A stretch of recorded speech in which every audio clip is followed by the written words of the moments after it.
bam boum, salut, me revoilà un an après pour vous parler de... Non, même si c'est passionnant. Non, même si c'est beau. Même si c'est utile, toujours pas. Non, non, non, je suis là pour... Oui, bienvenue à la sacro-sainte messe annuelle des chansons.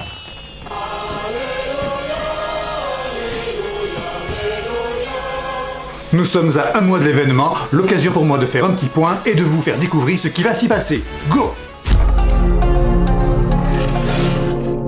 Cette année, nous serons encore 200 millions devant nos postes pour un show inédit. À l'heure où je vous parle, avec plusieurs scénarios, l'organisation a choisi le plan B, c'est-à-dire le spectacle à l'Ahoy Arena de Rotterdam, devant un public limité. Et avec les délégations ayant pu s'y déplacer, compte tenu des conditions Covid. Celles qui ne pourront s'y déplacer présenteront un show préenregistré devant un jury afin de garantir l'équité entre tous. Cette année, deux grands thèmes sont à l'honneur. Le français et la spiritualité. Le français, parce que les trois grands favoris chantent intégralement en français ou utilisent notre langue. À ce jour, les bookmakers parient fortement sur Destiny pour Malte avec son titre Je me casse. Pas moi, hein. Elle. Excuse my French.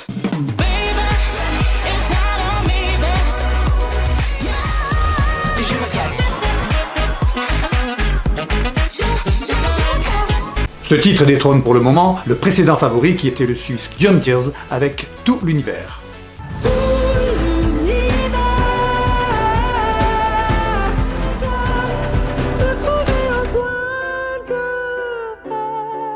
Et sur le podium, la France arriverait troisième avec Barbara Pravi. Voilà. Moi, ce que je veux, c'est écrire des histoires qui arrivent jusqu'à vous. Voilà qui je suis. Me voilà, même si, mise à nu, j'ai peur. Oui. Je me casse tout l'univers, voilà. Sont donc les titres mis bout à bout.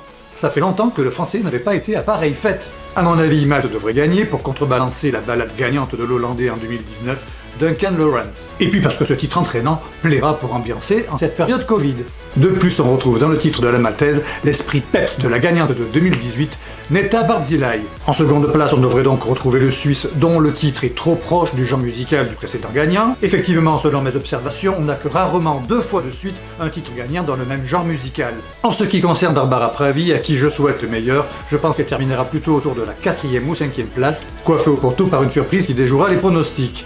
Le second thème donc après le français est la spiritualité, faite d'anges et de démons. On commence par Chypre avec le titre El Diablo, dont le titre fait polémique chez les orthodoxes considérant cette chanson comme satanique.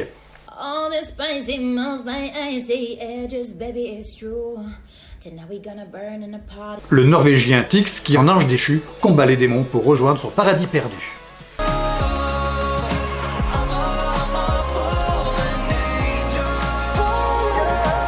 Voici le finlandais de Blind Channel qui revendique le fait de ne vouloir vivre que dans le côté obscur.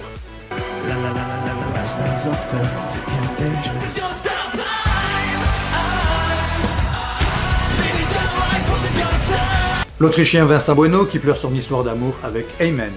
Amen. Tell me, is this what you wanted?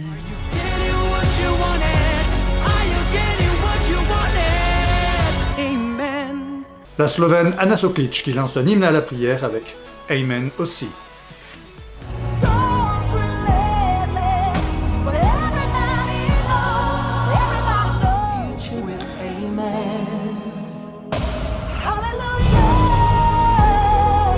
En aparté, les Français auraient pu être également sur ce thème parce que pendant les qualifications de la chanson française en début d'année, le groupe favori était alors André Hamad avec Alléluia.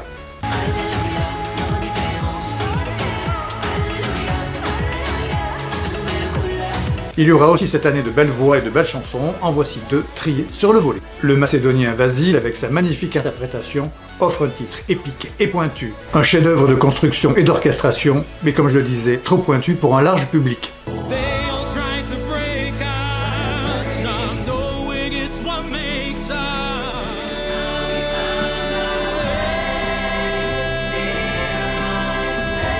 Voici l'Estonien Uku Suviste dans une chanson classique et calibrée Eurovision, à qui je souhaite personnellement bonne chance. I can see this love it isn't meant to show me. Maybe explain that you don't know me. When it comes to you, I'm mad. Bien. Et la pop, me direz-vous?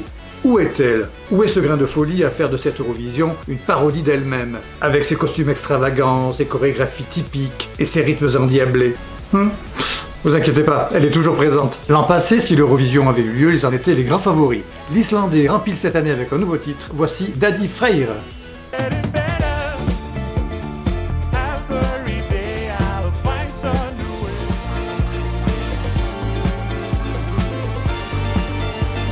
Ils étaient également parmi les favoris l'an passé, les Lituaniens The Group reviennent cette année avec un nouveau titre, qui à mon avis devrait remporter les suffrages du public, mais pas celui du jury. Let's discotheque right at my home. It is all night long.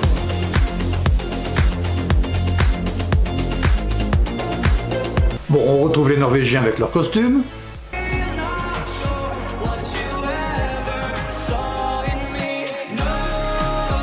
L'Ukrainienne Goachum pour sa prothèse nasale.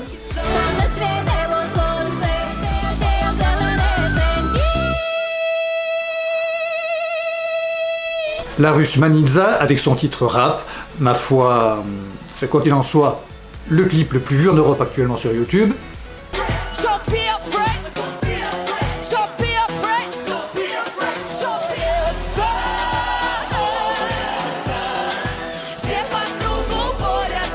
Et je termine cette séquence des titres originaux par les Italiens Maneskin dans un registre inhabituel pour l'Italie. Che posso fare questo salto, anche se la strada è in salita. Siamo fuori di testa, ma diversi da loro. Siamo fuori di testa. Et puis les plus jeunes trouveront leur compte dans des titres très actuels où l'autotune a la part belle. Compile.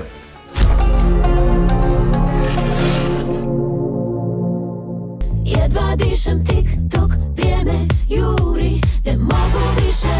Oh no, let me take you higher, set the pace on fire. 2021 degrees.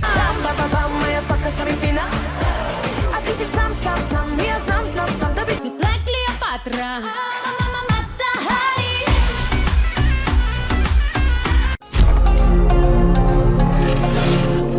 Can you hear a million voices calling out? I feel it heating.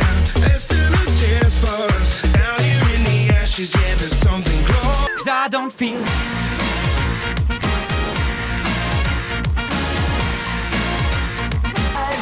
It doesn't matter if I stumble and fall.